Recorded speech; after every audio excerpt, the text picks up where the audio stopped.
Welcome to my channel. இது போன்ற சுவாரஸ்யமான வீடியோக்களை தெரிந்து கொள்ள மறக்காம நம்மளுடைய சேனலை சப்ஸ்கிரைப் பண்ணி வச்சுக்கோங்க. 2 மாதங்களுக்கு முன்பு என் கணவர் வெளிநாடு சென்ற பிறகு நான் மட்டும் இந்த அடுக்குமாடி குடியிருப்பில் தனியாக இருந்தேன். என் அருகில் இருக்கும் மக்களுடன் நல்ல பழக்கம் ஏற்பட்டிருந்ததால் எனக்கு எந்த பயமும் இல்லை.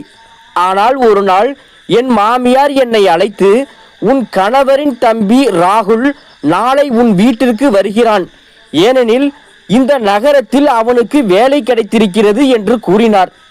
இதை கேட்டவுடன் எனக்கு சற்று கவலை ஏற்பட்டது. நான் ஒரு சிறிய அடுக்குமாடி குடியிருப்பில் தனியாக இருந்தேன். என் கணவர் வேறு நாட்டில் இருந்தார். என் கொழுந்தன் இங்கு வருவான் என்ற செய்தி என்னை பதற்றமடைய செய்தது. என் கணவர் இங்கு இருந்திருந்தால் எந்த பிரச்சனையும் இருந்திருக்காது. ஆனால் கணவர் இல்லாத நிலையில் இளம் வயதான கொழுந்தனுடன் தனியாக இருப்பது சரியில்லை என்று எனக்கே தோன்றியது. ஆனால் இதை பற்றி மாமியாரிடம் பேசி அவர்களுடைய ஒரு வார்த்தையை கூட கேட்க நான் தயாராக இல்லை. நான் என் கணவர் மகேஷுக்கு ஃபோன் செய்து, ராகுல் இங்கு வருகிறார் என்று கூறினேன். அதற்கு அவர், ராகுல் அங்கு வந்தால் உன்னை பற்றி எனக்கு எந்த கவலையும் இருக்காது என்று கூறினார். நானும், மகேஷ், நீ என்ன சொல்கிறாய்? அவனுடன் நான் வீட்டில் தனியாக எப்படி இருப்பது என்று கேட்டேன். என் வார்த்தைகளை கேட்ட மகேஷ் கோபமாக, அவன் என் தம்பி, அவனால் உனக்கு என்ன ஆபத்து என்று சற்று கோபமாகவே பதிலளித்தார். நான் பிறகு எதுவும் பேசவில்லை, போனையே வைத்து விட்டேன். அன்று இரவு எனக்கு தூக்கம் வரவில்லை. என் கணவரின் கோபம் என் மனதில் சுழன்று கொண்டிருந்தது. என் கொழுந்தன் ராகுல் இங்கு வருவது எனக்கு சற்றும் பிடிக்கவில்லை. ஏனெனில் ராகுலை எனக்கு ஆரம்பத்திலிருந்தே பிடித்தது இல்லை. நானும் மகேஷும் சிறுவயதிலிருந்தே திருமணம் செய்ய முடிவு செய்திருந்தோம். என் அம்மா தன் நண்பரின் மகன் மகேஷுடன் என் திருமணத்தை என் சிறு வயதிலேயே நிச்சயித்திருந்தார். நான் மகேஷையும் ராகுலையும் நன்கு அறிவேன். மகேஷ் அமைதியான குணம் கொண்டவர். ஆனால் ராகுல் அதிகம் பேசுவான். மகேஷுக்கு படிப்பில் ஆர்வம். ஆனால் ராகுல் பெண்களுடன் பேசுவது, அவர்களுடன் சுற்றுவது, நகைச்சுவை செய்வது ஆகியவை அவனுக்கு மிகவும் பிடிக்கும். படிப்பு முடிந்த பிறகு என் பெற்றோர் என் திருமணத்தை மகேஷுடன் செய்து வைத்தனர். எங்களுக்கு திருமணமாகி 3 நாட்கள் ஆன நிலையில் என்னுடைய திருமண வாழ்க்கையை முழுமையாக அடைய செய்யாமலேயே மகேஷ் வெளிநாடு சென்று விட்டார். அது எனக்கு மிகவும் விசித்திரமாக இருந்தது. ஆனால் வேலை விஷயம் என்பதால் என்ன செய்ய முடியும்? மகேஷ் 2 மாதங்களாக வெளிநாட்டில் இருக்கிறார். நான் இந்த அடுக்குமாடி குடியிருப்பில் தனியாக இருந்தேன். இப்போது என் கொழுந்தன் இங்கு வருவான், பிறகு வேலை கிடைத்தால் இங்கேயே தங்குவானே. ஆனால் மகேஷ் 1 வருடம் கழித்துதான் வருவார் என்ற எண்ணம் என் மனதை மிகவும் புண்படுத்தியது. மறுநாளே நான் ராகுலுக்கு பிடித்த உணவை தயார் செய்தேன். ஏனெனில் மாமியார் ராகுலுக்கு பன்னீர் மசாலா பிடிக்கும் என்று கூறியிருந்தார். மாலை 7 மணிக்கே என் வீட்டு மணி ஒலித்தது. நான் கதவை திறந்தபோது ராகுல் புன்னகையுடன் நின்றிருந்தான். அவன் விரைவாக தன் பையை எடுத்து உள்ளே வந்து, பஸ் பயணத்தால் மிகவும் சோர்ந்து விட்டேன், சிறிது நேரம் தூங்குகிறேன் என்று கூறினான். பிறகு என் அறை எது என்று கேட்டான். என் அடுக்குமாடி குடியிருப்பில் 2 அறைகள் இருந்தன. நான் 2வது அறையை காட்டினேன். அந்த அறையில் அதிக தளபாடங்கள் இல்லை. அவன் அந்த அறையை பார்த்து, இங்கு தங்க முடியாது, எனக்கு படுக்கையில் மட்டுமே தூங்கும் பழக்கம் என்று கூறி என் அறைக்கு சென்றான். நானும் ஆச்சரியத்துடன் அவனை பார்த்தேன். அவனுடன் வாக்குவாதம் செய்யும் மனநிலையில் நானும் இல்லை. நான் உணவை சூடாக்கி வைத்திருக்கும் போது அவன் குளித்துவிட்டு வந்தான்.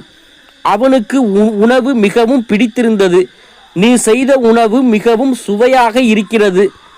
உன் கையால் செய்த உணவை முதல் முறையாக சாப்பிடுகிறேன். நீ திருமணமானவுடன் இந்த நகரத்துக்கு வந்துவிட்டாய் என்று கூறி, நான் உனக்கு ஒரு பரிசு கொண்டு வந்திருக்கிறேன், உள்ளே வா, காட்டுகிறேன் என்று என் கையை பிடித்து அழைத்து சென்றான். நானும் கோபமாக, முதலில் என் கையை விடு, பரிசை காட்டு என்றேன். அவன் ஒரு ஆடம்பர சூட்டை கொடுத்து இது உனக்காக என்று கூறினான். அன்று இரவு ராகுல் என் அறையிலேயே தூங்கினான். அதனால் நான் சோபாவில் தூங்க வேண்டியதாயிற்று. மறுநாளே நான் ராகுலிடம், எனக்கு என் அறையில் தூங்குவதுதான் பழக்கம். உனக்கு தொந்தரவாக இருந்தால் ஹாலில் சோபாவை வைத்து வரவேற்பறையை உன் அறையாக மாற்றிக்கொள் என்று சொல்ல முடிவு செய்தேன். அவன் எவ்வளவு நாட்கள் இங்கு இருப்பான் என்று தெரியவில்லை. காலையில் எழுந்தபோது அவனும் இல்லை. ஆனால் மதியம் அவன் மிகவும் மகிழ்ச்சியாக வந்து, என் வேலை உறுதியாகிவிட்டது, நாளையிலிருந்து வேலைக்கு செல்வேன் என்று கூறி சோஃபாவில் அலட்சியமாக உட்கார்ந்திருந்து, நான் மிகவும் களைத்து விட்டேன், ஒரு கப் டீ போடு என்றான். அவன் என் கொழுந்தனாக இருந்தான். ஆனாலும் அவன் பேச்சில் ஒரு மரியாதையின்மை இருந்தது. உண்மையில் கொழுந்தன் என்றால் அண்ணனுக்கு இணையானவர். அதனால் நான் அவனுக்கு டீ போட்டு கொடுத்துவிட்டு, எனக்கு என் அறையில் தூங்குவதுதான் பழக்கம், எனவே நீ வரவேற்பறையை உன் அறையாக மாற்றிக்கொள் என்று கூறினேன். ஆனால் அவன், நாம் ஒரே அறையிலேயே சமாளிக்கலாமே என்று கூறியது என்னை மேலும் கோபப்படுத்தியது. அதை கேட்டு என் தலை சுற்றியது. நான் கோபமாக அவனை பார்த்தேன். அவன் சிரிக்க ஆரம்பித்து, நான் விளையாட்டாக சொன்னேன் என்று கூறினான். நான் எழுந்து சமையலறைக்கு செல்லும்போது, நீ கோபப்படும் போது மிகவும் அழகாக இருக்கிறாய் என்று மீண்டும் சிரித்தான். அவனுடைய மரியாதையற்ற நடத்தையால் அவனிடம் நேரடியாக உனக்கு மரியாதை இல்லை என்று கூற வேண்டும் என்று தோன்றியது. ஆனால் நான் எதுவும் சொல்லவில்லை. மறுநாள் ராகுல் வீட்டுக்கு வந்தவுடன் நான் என் அறைக்கு சென்று கதவை பூட்டிக் கொண்டேன்.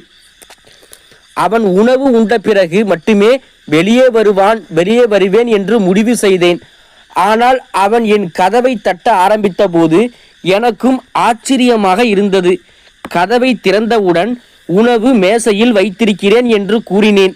அதற்கு அவன், பசி மற்றும் தாகத்துடன் ஒரு மனிதன் உட்கார்ந்திருக்கிறான் என்பது உனக்கு தெரியாதா என்று கேட்டான். நானும், எல்லாம் தயாராக இருக்கிறது, நீ தட்டில் எடுத்து சாப்பிடலாம் என்றேன். என் வார்த்தைகளை கேட்டு அவன் தலையை ஆட்டி, நான் நிறைய வேலை செய்ய முடியும் என்று கூறி மீண்டும் சிரிக்க ஆரம்பித்தான். அவன் சிரிப்பு மற்றும் பேச்சு எனக்கு மிகவும் விசித்திரமாகவே தோன்றியது. பிறகு அவன் என் அருகில் வந்து, எனக்கு இந்த வேலைகள் செய்து பழக்கம் இல்லை, உனக்கு தொந்தரவாக இருக்கலாம், ஆனால் நீ இதையெல்லாம் செய்ய வேண்டும், வா, விரைவாக வந்து உணவு பரிமாறு, எனக்கு மிகவும் பசிக்கிறது என்று கூறினான். நான் உணவு தட்டை எடுத்து என் அறைக்கு சென்றேன். அவனும், இது என்ன, என் முன்னால் உட்கார்ந்திருந்து சாப்பிடு, நான் உன்னை தின்றுவிட மாட்டேன் என்று மீண்டும் கூறி சிரித்தான். நீ என் அண்ணி, ஆனால் நீ என்னுடன் பேசுவதில்லை, எனக்கு மிகவும் மன வருத்தமாக இருக்கிறது. என் அண்ணன் வேறு நாட்டுக்கு ஓடிவிட்டான், நீ அவனுடன் இப்படித்தான் நடந்திருப்பாய், அதனால் அவன் தன் உயிரை காப்பாற்ற ஓடிவிட்டான் என்று கூறினான். நானும், நீ உன் வேலையை பார், உனக்கு சாப்பிட கிடைத்ததா, ஒழுங்கா சாப்பிடு, நான் எங்கு உட்கார்ந்திருந்து என்ன செய்கிறேன் என்ன செய்யவில்லை என்பது உனக்கு தேவையில்லை என்று கோபமாக பதிலளித்தேன். என் கோபமான பேச்சை பார்த்து அவன் மீண்டும் சிரிக்க ஆரம்பித்து, இப்படி பேசாதே, நீ கோபப்படும் போது மிகவும் அழகாக இருக்கிறாய் என்று ஏற்கனவே சொன்னேனே என்று அவனும் கூறினான். நானும், உனக்கு வெட்கமாக இல்லையா என்று கேட்டேன். அதற்கு அவன், அதில் என்ன வெட்கம், அன்னிக்கும் கொழுந்தனுக்கும் இடையே இப்படி நகைச்சுவையான பேச்சு நடப்பது சகஜம் என்று கூறி உணவு சாப்பிட ஆரம்பித்தான். நீ மிகவும் மன வருத்தமான பெண், வாழ்க்கை எவ்வளவு அழகானது என்று கூறிக்கொண்டே உணவு உண்டான். நானும் ஆச்சரியத்துடன் அவனை பார்த்தேன். என் பேச்சால் அவனுடைய நடத்தை சற்று மாறும் என்று நினைத்தேன். ஆனால் அப்படி நடக்கவில்லை. அவனுக்கு எந்த கவலையும் இல்லாதது போல் இருந்தது. நான் மகேஷுக்கு போனில் ராகுலை பற்றி எல்லாவற்றையும் சொன்னேன். ஆனால் மகேஷும் விசித்திரமானவர். அவர் உன் எண்ணம் தவறு என்று கூறினார். மகேஷுக்கு தன் தம்பி மீது இவ்வளவு நம்பிக்கை ஏன் என்று எனக்கு புரியவில்லை. ஒரு நாள் ராகுல் அலுவலகத்திலிருந்து வீட்டுக்கு வந்தபோது எனக்கு தலைவலி ஏற்பட்டது. என் தலைவலிக்கு சிறிது மசாஜ் செய், பிறகு உணவு உண்ணுகிறேன் என்று கூறினான். அவன் வார்த்தைகளால் எனக்கு கோபம் வந்தது. அவன் தன் மனைவியை போல என்னிடம் பேசிக் கொண்டிருந்தான். அதுவரை அவன் என்னை அண்ணி என்று ஒருபோதும் அழைக்கவில்லை. நான் வலி நிவாரண மாத்திரை சாப்பிடு, தலைவலி நிற்கும் என்று கூறினேன். ஆனால் அவனும் விடவில்லை. நீ என் தலைக்கு மசாஜ் செய்ய வேண்டும், அதற்கு பிறகு மட்டுமே உணவு உண்ணுவேன், இல்லையெனில் பட்டினியாக தூங்குவேன் என்று கூறினான். வேறு வழியின்றி நான் எண்ணெய் பாட்டிலை எடுத்து அவன் அறைக்கு சென்று அவன் தலைக்கு எண்ணெய் தடவி மசாஜ் செய்ய ஆரம்பித்தேன். அவன் படுக்கையில் படுத்திருந்தான். நான் அவன் அருகில் உட்கார்ந்திருந்து மசாஜ் செய்து கொண்டிருந்தேன். அவன் என்னை கிண்டல் செய்ய முயற்சித்தான். அதை பார்த்து எனக்கு மீண்டும் கோபம் வந்தது. நான் பொறுமையாக மசாஜ் செய்கிறேன், நீ ஏன் என்னை பார்க்கிறாய் என்று கேட்டேன். என் வார்த்தைகளை கேட்டு அவன் உரக்க சிரித்து, நீ எவ்வளவு அழகாக இருக்கிறாய் என்று பார்த்தேன் என்று கூறினான். நான் கோபமாக எண்ணெய் பாட்டிலை வைத்துவிட்டு அறையிலிருந்து வெளியேற ஆரம்பித்தேன். அவன் சிரித்து, நான் விளையாட்டாக சொன்னேன் என்று கூறினான். ஆனால் நான் அதை கேட்கவில்லை. அறையிலிருந்து வெளியே வந்து கதவை மூடுவதற்கு முன், மேஜையில் உணவு இருக்கிறது, சாப்பிடு, நான் தூங்குகிறேன் என்று கூறி என் அறைக்கு சென்றேன். நான் கதவை பூட்டி படுக்கையில் படுத்தேன். அவன் உணவு உண்கிறானா இல்லையா என்று தெரிந்து கொள்ள நான் கவனமாக இருந்தேன். அதனால் எனக்கு மிகவும் எரிச்சலாக இருந்தது. ஆனால் அவன் வெறும் வயிற்றுடன் தூங்கக்கூடாது என்று நினைத்தேன். அது அவனுக்கு புரியவில்லை. என்னுடைய பாசமும் அவனுக்கு கொஞ்சம் கூட புரியவில்லை. ஆனால் அதை அவன் விளையாட்டாகவும் கிண்டலாகவும் பார்த்து கொண்டே இருந்தான். எனக்கும் அது மிகவும் விசித்திரமாகவே இருந்தது. சுமார் அரை மணி நேரம் கழித்து வெளியே பாத்திரங்களின் சத்தம் கேட்டது. என் மனது அமைதியடைந்தது. நானும் தூங்கிவிட்டேன். பின்பு நள்ளிரவில் ஒரு விசித்திரமான சத்தத்தால் என் கண்கள் திறந்தன. என் அறையில் மொட்டை மாடியில் யாரோ இருப்பது போல் தோன்றியது. யாரோ நடப்பது போன்ற சத்தம் தெளிவாக கேட்டது. நான் பயந்து எழுந்து உட்கார்ந்தேன். நடுங்கும் கைகளால் திரையை உயர்த்தி பார்த்தேன். அங்கு 2 பேர் இருந்தனர். இருவரின் கைகளிலும் கத்தி இருந்தது. எங்கள் வீட்டில் திருடர்கள் நுழைந்திருக்கின்றனர் என்று எனக்கு மிகவும் பயமாக இருந்தது.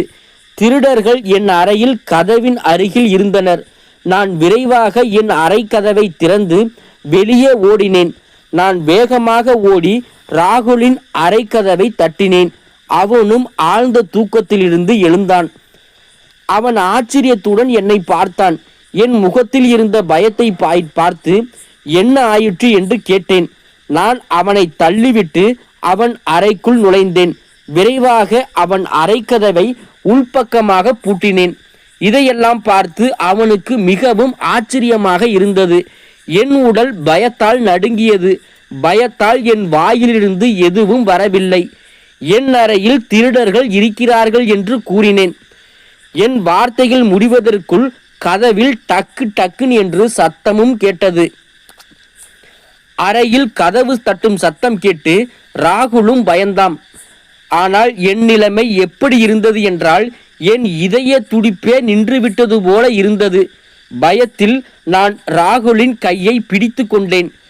நான் வெளியே திருடர்கள் இருக்கிறார்கள், அவர்கள் என் அறையின் மொட்டை மாடியில் இருந்தார்கள், எனக்கு மிகவும் பயமாக இருக்கிறது என்று கூறினேன். பயத்தில் நானும் என்ன செய்கிறேன் என்று எனக்கே தெரியவில்லை. நான் ராகுலின் கையை இறுக்கமாக பிடித்திருந்தேன். என் இதயம் பயத்தால் நடுங்கியது. அறையில் மீண்டும் கதவு தட்டும் சத்தம் தொடங்கியது. வெளியே இருந்தவன் கதவை திற, இல்லையெனில் உங்கள் இருவரையும் கொன்றுவிடுவோம் என்று மிரட்டினான். நான் அவர்கள் கையில் கத்தியை பார்த்தேன் என்று கூறினேன். ராகுலும், கவலைப்படாதே, அவர்கள் உள்ளே வர முடியாது, கதவு பூட்டியிருக்கிறது என்று கூறினான். அவன் என்னை தள்ள முயற்சித்தான். ஆனால் நான் பயத்தால் அவனை இறுக்கமாக பிடித்திருந்தேன். அவன் என்னை படுக்கையில் உட்கார வைத்து என் அருகில் அமர்ந்தான். பயப்படாதே, நான் இங்கு இருக்கிறேன் என்று கூறினான். மீண்டும் கதவு தட்டும் சத்தம் வந்தது. இந்த முறை ஒரு மனிதன் மிகவும் கடுமையாக, கதவை திற, இல்லையெனில் கதவை உடைத்து விடுவோம் என்று கூறினான். அந்த குரலை கேட்டவுடன் நான் ராகுலின் இரு கைகளையும் இறுக்கமாக பிடித்து கொண்டேன். எங்கள் வாழ்க்கையே கெட்டுவிட்டது என்று தோன்றியது. ஏனெனில் எங்கள் இருவரிடமும் போன் இல்லை. பயத்தில் ஓடி வரும்போது நான் என் போனை என் அறையிலேயே விட்டு வைத்திருந்தேன். ராகுல் ஹாலில் சார்ஜிங்கில் வைத்திருந்தான். நானும், நீ வெளியே போகாதே, அவர்கள் உன்னை ஏதாவது செய்யலாம் என்று கூறினேன். அவன், என் கையை விடு, நான் பார்க்கிறேன் என்று கூறினான். நீ என்ன செய்கிறாய் என்று பயத்துடன் கேட்டேன். இந்த மனிதர்களை பற்றி எனக்கு தெரியும், நீ அறையிலிருந்து வெளியே வராதே என்று கூறினான். நான் என் கொழுந்தனுக்காக அழ ஆரம்பித்தேன். நீ எங்கும் போகாதே, இல்லையெனில் அவர்கள் உன்னை கொன்றுவிடுவார்கள் என்று கூறினேன். கவலைப்படாதே, நாம் இங்கே இருந்தாலும் அவர்கள் கதவை உடைத்து உள்ளே வருவார்கள். நான் முடிந்தவரை போராடி பார்க்கிறேன் என்று கூறி அவன் வெளியே சென்றான். வெளியிலிருந்து கதவை பூட்டினான். பிறகு வெளியே அடிதடி சத்தம் கேட்டது. பயத்தில் என் மனம் நடுங்கியது. அவர்கள் ராகுலை அடிப்பது போல தோன்றியது. நான் இரு கைகளையும் இறுக்கமாக பிடித்து கொண்டு நடுங்கியபடியே உட்கார்ந்திருந்தேன். ராகுலுக்கு ஏதாவது ஆனால் அவர்கள் என்னை என்ன செய்வார்கள் என்று நினைத்து என் உடல்நிலை மோசமடைந்தது. மூச்சு திணறுவது போல் இருந்தது. பிறகு ஏதோ ஒரு பெரிய சத்தம் கேட்டது. எங்கு, எதனால், எப்படி என்று தெரியவில்லை. பயத்தில் நான் மயக்கமடைந்தேன். காலையில் பறவைகளின் குரலால் என் கண்கள் திறந்தபோது நான் ராகுலில் அறையில் இருந்தேன். என் தலைமுடி முழுவதுமாக கலைந்திருந்தது. ஆனால் நான் அவன் அறையில் தனியாக இருந்தேன். நான் அங்கு எப்படி வந்தேன் என்று புரியவில்லை. ஆனால் பிறகு இரவு நடந்த நிகழ்வு நினைவுக்கு வந்தது. நினைவு வந்தவுடன் என் உணர்வு மீண்டும் போய்விட்டது. வெளியே என்ன நடந்தது என்று எனக்கு தெரியவில்லை.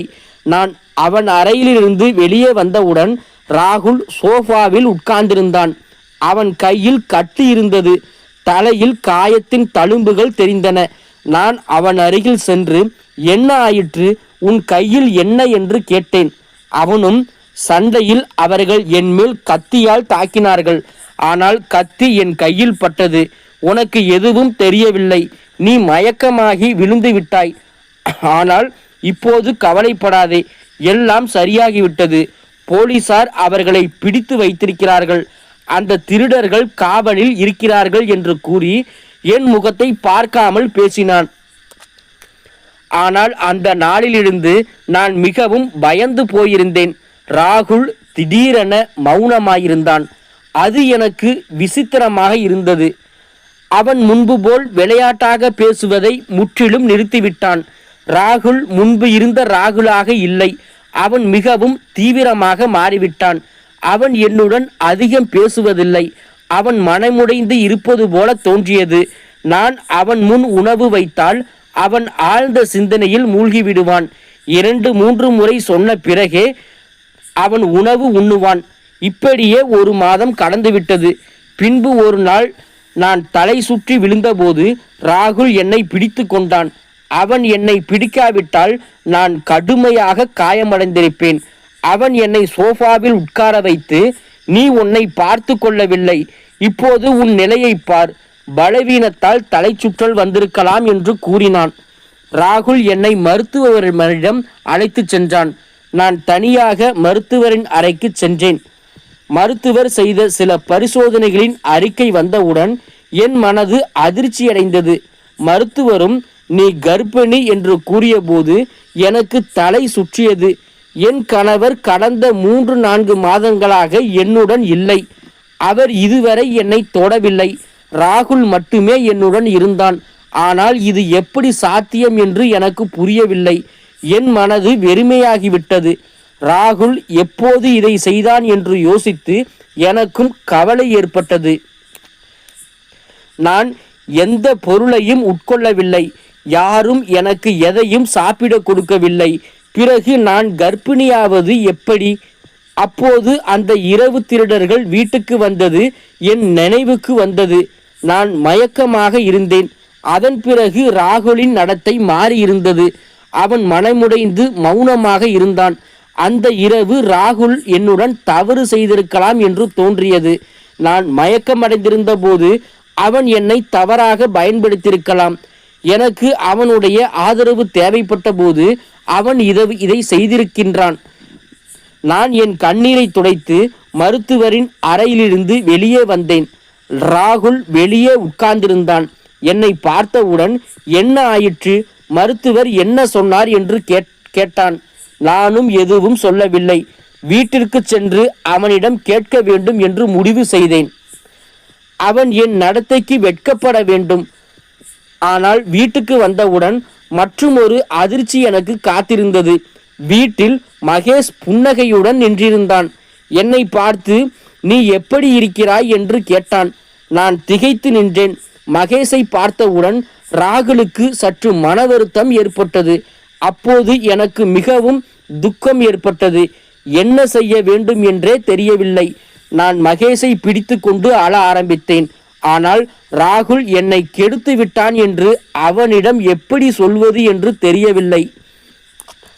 கஷ்டமான நேரத்தில் அவன் எனக்கு ஆதரவாக இருப்பான் என்று நினைத்து அவனிடம் சென்றேன். ஆனால் அவனே என்னை கெடுப்பான் என்று எனக்கு தெரியவில்லை. மகேஷ் என் தலையில் கை வைத்து, நான் இங்கு வந்திருக்கிறேன் என்றால் நீ மகிழ்ச்சியாக இருக்க வேண்டும். ஆனால் நீ ஏன் அழுகிறாய் என்று கேட்டான். அந்த நேரத்தில் ராகுல் மகேஷின் அருகில் வந்து என் கையை பிடித்து ஒரு கணத்தில் மகேஷிடமிருந்து என்னை தள்ளினான். இது மகேஷுக்கும் எனக்கும் ஆச்சரியமாக இருந்தது. ராகுல் என்னை பார்த்து கோபமாக தள்ளி நில் என்று கத்தினான். இதற்கு மகேஷுக்கு கோபம் வந்தது. இது என்ன மரியாதையின்மை, நீ என்ன செய்கிறாய், நீ எப்படி இப்படி செய்யலாம் என்று கேட்டான். பிறகு ராகுல் சொன்னதை கேட்டு என் கால்களுக்கு கீழே நிலமே நடுங்கியது. அவன், நான் என்ன சொல்கிறேன் என்று உனக்கு நன்றாக தெரியும். அவள் என் மனைவி, உன்னுடையவள் இல்லை. இதை மறந்துவிடாதே. எனவே என் மனைவியிடம் நெருங்க முயற்சிக்காதே என்று கூறினான். அவன் வார்த்தைகளை கேட்டு நான் ஆச்சரியத்துடன் ஒரு முறை ராகுலையும் மற்றொரு முறை மகேஷையும் பார்த்தேன். ராகுலின் வார்த்தைகளை கேட்டு மகேஷ் அவன் கழுத்தை பிடித்து அழுத்துவான் என்று நினைத்தேன். ஆனால் மகேஷ் எதுவும் பேசவில்லை. மாறாக அவன் முகத்தில் ஏமாற்றம் தெரிந்தது. ராகுல் பேச ஆரம்பித்தான். உனக்கு நினைவிருக்கிறதா, உன் திருமணத்தின் போது உனக்கு பதிலாக நான் தான் முகத்தை பூக்களால் மூடியவாறு மாப்பிள்ளையாக நின்றேன். அந்த நேரத்தில் சவிதாவின் கை என் கையில்தான் இருந்தது. நீ சவிதாவை திருமணம் செய்ய மறுத்துவிட்டாய். நீ அம்மாவிற்கு பயந்து கேட்டுக்கொண்டதால் நான் அன்று உனக்காக அதை செய்தேன். உனக்கு சவிதா பிடிக்கவில்லை. உனக்கு வெளிநாடு செல்ல வேண்டியிருந்தது. அங்கு ஒரு பெண்ணை உனக்கு பிடித்திருந்தது. நீ அவளையே திருமணம் செய்ய விரும்பினாய். நீதானே சொன்னாய், சவிதாவை இப்போது நீ திருமணம் செய்து கொள். சில வருடங்கள் கழித்து நான் திரும்பி வரமாட்டேன். பின்பு விவாகரத்து நாடகமாடி நான் அவளை விட்டு விடுவேன். பிறகு சவிதா எப்போதும் உன்னுடையவளாகிவிடும். பிறகு நீ விரும்பினால் மீண்டும் சவிதாவை ஊரறிய திருமணம் செய்யலாம் என்றாய். இப்போது நீ திடீரென ஏன் திரும்பி வந்திருக்கிறாய்? உனக்கு அந்த வெளிநாட்டு பெண்ணை பிடித்திருந்தது. நீ அவளை திருமணம் செய்ய போகிறாய் என்று சொன்னாய். இப்போது நீ தனியாக ஏன் வந்திருக்கிறாய் என்று ராகுல் கேட்டதற்கு அந்த பெண்ணை திருமணம் செய்யாததை பற்றி எல்லாவற்றையும் சொல்லிக் கொண்டிருந்தான். மகேஷ், நான் என் துக்கத்தை மறந்து அதிர்ச்சியோடு அவன் சொன்னதை கேட்டுக்கொண்டிருந்தேன். மகேஷும், அந்த பெண் என்னை ஏமாற்றிவிட்டாள், அதனால் நான் திரும்பி வந்து விட்டேன். இப்போது நீ சவிதாவுக்கு விவாகரத்துக்கு கொடு, நான் அவளையே திருமணம் செய்துகிறேன் என்று கூறிய போது நான் ஒரு பொம்மை போல உணர்ந்தேன். நீங்கள் என்ன விளையாட்டை ஆடுகிறீர்கள் என்று கேட்டேன். என் திருமணத்தின் போது ஒரு சகோதரன் மற்றொரு சகோதரனை அழைத்து நிறுத்தி இருக்கிறான். இப்போது விவாகரத்து கேட்கிறான். பிறகு மற்றொரு சகோதரன் வந்து என்னுடன் நேரத்தை செலவிட்டான். இது எனக்கே தெரியாமல் என்னுடன் இப்படி ஒரு அருவருப்பான விளையாட்டு ஆடப்பட்டிருக்கிறது என்று பேசியதும் அதை கேட்டு ராகுலும் மகேஷும் ஆச்சரியமடைந்தனர். நானும் உணர்ச்சிவசப்பட்டு அழ ஆரம்பித்தேன். என் கைப்பையிலிருந்த அறிக்கையை எடுத்து அவர்கள் இருவர் முகத்திலும் எறிந்தேன். அதை பார்த்த மகேஷ், ராகுல், இது என்ன செய்திருக்கிறாய்? உனக்கு வெட்கமாக இல்லையா என்று கேட்டான். ராகுலின் வார்த்தைகள் இன்னும் கடுமையாக இருந்தன. அவள் என் மனைவி, எனவே எந்த வேலைக்கும் எனக்கு வெட்கமில்லை என்று கூறினான். நீ அவளை திருமணம் செய்ய நடிக்கச் சொன்ன அந்த நேரத்தில் என் மனதில் சவிதா பற்றி எதுவும் இல்லை. ஆனால் இப்போது நான் சவிதாவை காதலிக்கிறேன். அவள் இல்லாமல் வாழ முடியாது என்று நினைக்கிறேன் என்று கூறி என் கையை பிடித்து வீட்டிலிருந்து வெளியே அழைத்து சென்றான். நானும் என் கையை விடு, உன்னுடன் இருக்க எனக்கு விருப்பமில்லை என்று கூறினேன். நீ மோசம் செய்து என்னை திருமணம் செய்தாய். பிறகு நான் சுயநினைவு இழந்த நிலையில் தவறாக பயன்படுத்தி கொண்டாய் என்று கூறினேன். ஆனால் ராகுல் என் வார்த்தைகளை கேட்கவில்லை. அவன் என்னை கிராமத்திற்கு அழைத்து வந்தான்.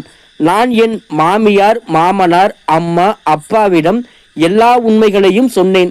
எல்லோருக்கும் இது பெரிய அதிர்ச்சியாக இருந்தது. எல்லோரும் மகேஷையும் ராகுலையும் பற்றி மோசமாக பேசினார்கள். என் மாமியார் மகேஷுடன் பேசுவதையே நிறுத்திவிட்டார். மகேஷ் கிராமத்துக்கு வரவே இல்லை. அவன் அதே அடுக்குமாடி குடியிருப்பில் தங்கி வேலை செய்து கொண்டிருந்தான். இங்கு ராகுல் என்னை மிகவும் கவனித்தான். ஆனால் நான் அவனுடன் சரிவர பேசவில்லை. இது அவனுக்கும் சற்று விசித்திரமாகவே இருக்கலாம். ஆனால் என் வார்த்தைகள் எதுவும் அவனுக்கு மோசமாகவும் தோன்றவில்லை. இப்படியே ஒரு சில நாட்கள் கழிந்தன. ஆனாலும் அவன் என்னை மிகவும் கவனித்தான். ஆனால் 7 மாதங்களுக்கு பிறகு நான் இறந்த குழந்தை ஒன்றுக்கு ஜென்மம் கொடுத்தேன். அந்த குழந்தை முன்கூட்டியே பிறந்ததால் உயிர் பிறக்கவில்லை. நான் நகரத்திலிருந்து கிராமத்துக்கு வந்ததிலிருந்து மிகவும் கவலைப்பட்டேன். சரியான உணவு உண்ணவில்லை. மிகவும் துக்கமாக இருந்தேன். ஒருவேளை அதனால்தான் நான் முன்கூட்டியே குழந்தை பெற்றிருக்கலாம். நான் உடல்நிலை சரியில்லாமல் இருந்தபோது ராகுல் என்னை நகரத்தின் நல்ல மருத்துவமனைக்கு அழைத்து சென்றான். என் உடல்நிலை சரியாக இல்லை. நான் சற்று மீண்டவுடன் ராகுல் என் முன் ஒரு DNA அறிக்கையை வைத்தான். அதில் அந்த குழந்தை அவனுடையது இல்லை என்று நிரூபிக்கப்பட்டது. அவனும் கூறினான், அந்த இரவு திருடர்கள் வந்தபோது அவர்கள் என் கையில் கத்தியால் தாக்கினார்கள். என் தலையிலும் அடித்தார்கள். நானும் மயக்கமடைந்தேன். பிறகு என்ன நடந்தது என்று எனக்கு தெரியவில்லை. நான் எழுந்தபோது அவர்கள் இருவரும் வீட்டில் இல்லை. உன் அறையின் கதவு உடைந்திருந்தது. நான் அறைக்கு வந்தபோது நீ அரை உணர்வு நிலையில் இருந்தாய். உன் நிலையை பார்த்து அவர்கள் உன்னுடன் ஏதோ தவறு செய்திருக்கிறார்கள் என்று புரிந்தது. நீ மிகவும் மோசமான நிலையில் இருந்தாய். நான் உன்னை சரி செய்தேன். உன் அறிக்கையை பார்த்தபோது உன்னுடைய தவறு எதுவும் இல்லை என்று புரிந்தது. இதை அண்ணனிடம் சொன்னால் அவன் உன்னை பற்றி தவறாக பேசி உன்னை விட்டு சென்றிருப்பான். அதனால் நானே எல்லாவற்றையும் ஏற்றுக்கொள்ள வேண்டும் என்று நினைத்தேன் என்றான். ராகுல் சொன்னவற்றை கேட்டு நான் அவனை ஒரு கல்லை போல பார்த்து கொண்டிருந்தேன். அந்த நேரத்தில் கடவுளுக்கு நன்றி சொல்ல வேண்டும் என்றே தோன்றியது. அவர்கள் ராகுல் வடிவில் எனக்கு ஒரு நல்ல கணவனை கொடுத்திருக்கிறார்கள். என் கண்ணீர் பெருக்கெடுத்து ஓட ஆரம்பித்தது. நான் அழுவதை பார்த்து ராகுல் என் அருகில் வந்து என் கண்ணீரை துடைத்து என் தலையை அவன் தோளில் வைத்தான். ராகுலின் தொடுதலை உணர்ந்து நான் இன்னும் அதிகமாக அழ ஆரம்பித்தேன். ராகுல், என்னை மன்னித்து விடு. நீ மிகவும் மோசமானவன் என்று நினைத்தேன். ஆனால் நீ மிகவும் நல்லவன். நான் உன்னை எவ்வளவு கஷ்டப்படுத்தி இருக்கிறேன். என்னை மன்னித்து விடு என்று கூறினேன். ஆனால் ராகுல், மன்னிப்பு கேட்க வேண்டிய அவசியமில்லை. நான் உன்னை பற்றி ஒருபோதும் தவறாக நினைக்கவில்லை. உன் நடத்தை சகஜமானது. உனக்கு நடந்தது எந்த பெண்ணுக்கும் நடக்கக்கூடாது என்று கூறினான். இப்போது என் மனதில் ராகுல் மீது மிகவும் அன்பு வளர்ந்தது. வீட்டுக்கு வந்த பிறகு ராகுல் என்னை நன்றாக கவனித்தான். படிப்படியாக என் உடல்நிலை மேம்பட்டது. பிறகு நான் ராகுலை மகிழ்ச்சியுடன் என் கணவனாக ஏற்றுக்கொண்டேன். நாங்கள் இருவரும் அடிக்கடி நேரத்தை அதற்காக செலவிட்டோம்.